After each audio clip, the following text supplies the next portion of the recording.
বেগম খালেদা যে রাজনীতিটা করেছেন, জিয়াউর রহমান যে রাজনীতিটা করেছেন,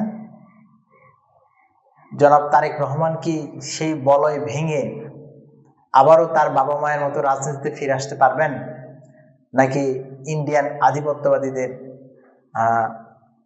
গ্রাসে তিনিও গ্রাস হবেন? সেটা একটা দেখার বিষয়। আমরা কেনই আশঙ্কা করছি? মিডিয়ার চাটুকারিতাগুলো দেখেন, মিডিয়াগুলো যেভাবে প্রচার করছে, কেন এই মিডিয়াই তো তারেক রহমানকে গিলটি বানিয়েছে। এই মিডিয়া হাওয়া ভবন নিয়ে বিভিন্ন নিউজ প্রচার করেছে কারা? এই প্রথম আলো, এই ডেইলি স্টার, এই মিডিয়াগুলো।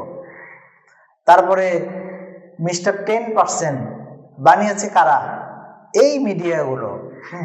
আজকে সেই মিডিয়াগুলো যখন তারেক রহমানকে নিয়ে ক্ষমতার স্বপ্ন দেখেন, তখন আমাদের আশঙ্কা বাড়ে।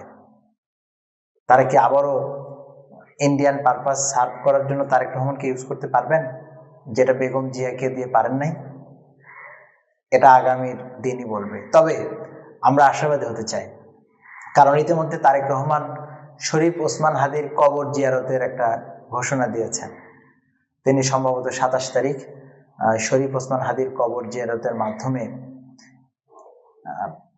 বিএনপির এই নেতাদের গালে একটা চপেটাঘাত দিয়ে উনি বেগম জিয়ার রাজনীতির সূচনা করবেন। আমরা সেটা দেখার অপেক্ষায়।